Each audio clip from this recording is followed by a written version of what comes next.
श्री अरविंद केजरीवाल जी, संगत की तरफ से आवाज आई है, प्लीज 1 मिनट सुन के जाइए। श्री अरविंद केजरीवाल जी, संगत की तरफ से आवाज आई है, प्लीज 1 मिनट सुन के जाइए। संगत की तरफ से आवाज आई है कि परिवार में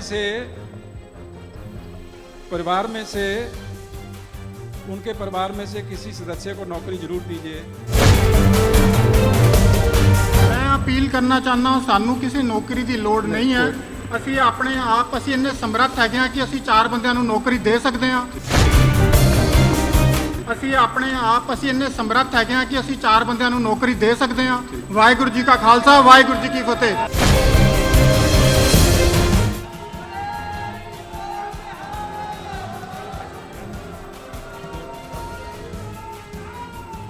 वाहिगुरु जी का खालसा, वाहिगुरु जी की फतेह। आज हम सब लोग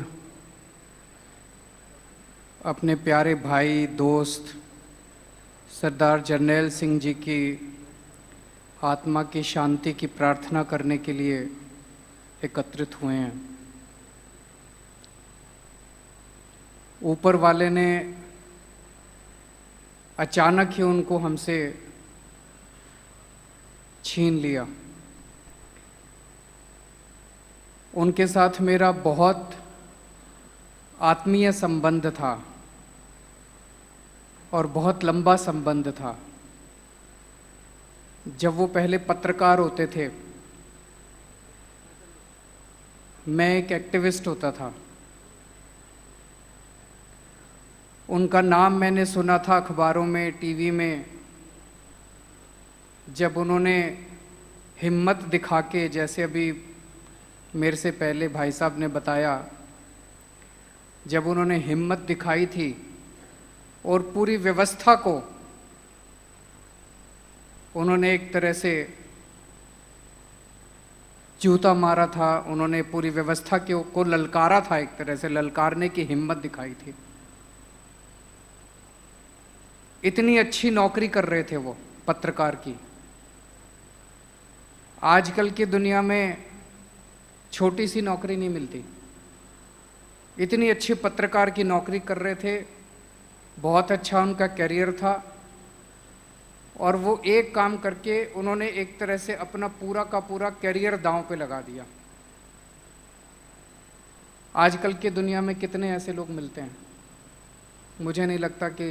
उसके बाद फिर मैं उनसे मिलने के लिए गया था। मैं उस टाइम, हम लोग राजनीति में नहीं आए थे, मैं एक एक्टिविस्ट होता था, एनजीओ चलाया करता था। फिर जब राजनीति में आए तो उनसे दोबारा संपर्क हुआ। वो राजनीति में नहीं आना चाहते थे। वो कहते थे मैं सिख समाज को उनका हक दिलाने के लिए लड़ूंगा।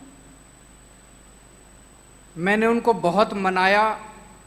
मैंने कहा कि आप उनको उनका हक दिलाने की और ज़्यादा आपके मन में आपके हाथ में ताकत आएगी अगर आप राजनीति में आओगे तो। मैं उनके घर भी गया, घर में सब लोगों से मिला। मैं ये कहना चाहता हूँ कि सरदार जरनैल सिंह मेरे से टिकट मांगने नहीं आए थे। मैं उनको टिकट देने के लिए उनके घर गया था, उनकी विनती करने के लिए उनके घर गया था कि आप हमारी टिकट ले लीजिए।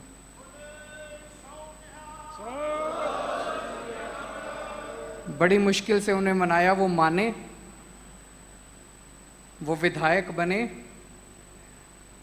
और अगर आप उनके विधानसभा में, असेंबली में उनके अगर आप एक एक भाषण सुनो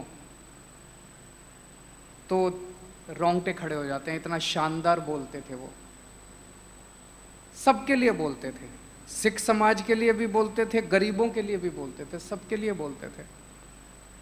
फिर जब पिछली बार पंजाब में चुनाव लड़े हम लोगों ने,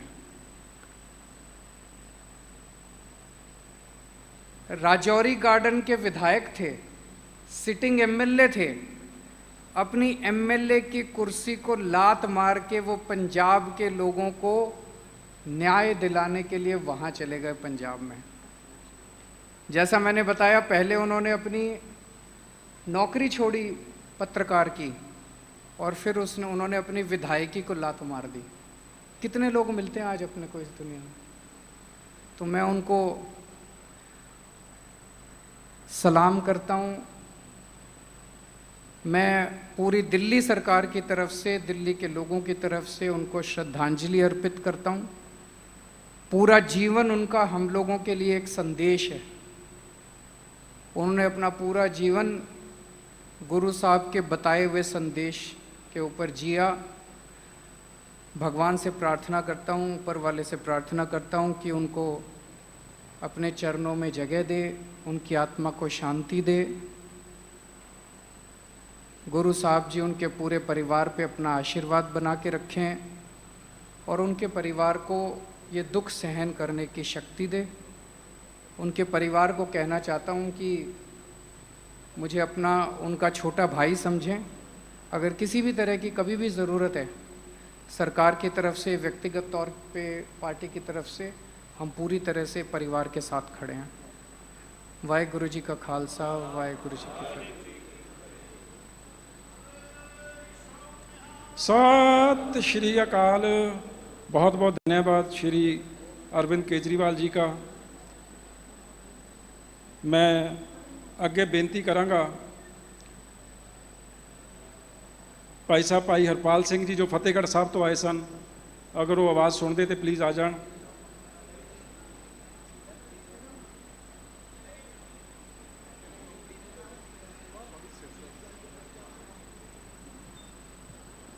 श्री अरविंद केजरीवाल जी, संगत की तरफ से आवाज़ आई है, प्लीज़ 1 मिनट सुन के जाइए। श्री अरविंद केजरीवाल जी, संगत की तरफ से आवाज़ आई है कि परिवार में से उनके परिवार में से किसी सदस्य को नौकरी जरूर दीजिए। उनके भैन जी गुरमीत कौर जी। मैं अपील करना चाहना हूँ, सानू किसी नौकरी की लोड़ नहीं है। ਅਸੀਂ ਆਪਣੇ ਆਪ ਅਸੀਂ ਇੰਨੇ ਸਮਰੱਥ ਹੈਗੇ ਆ ਕਿ ਅਸੀਂ 4 ਬੰਦਿਆਂ ਨੂੰ ਨੌਕਰੀ ਦੇ ਸਕਦੇ ਹਾਂ। ਵਾਹਿਗੁਰੂ ਜੀ ਕਾ ਖਾਲਸਾ, ਵਾਹਿਗੁਰੂ ਜੀ ਕੀ ਫਤਿਹ।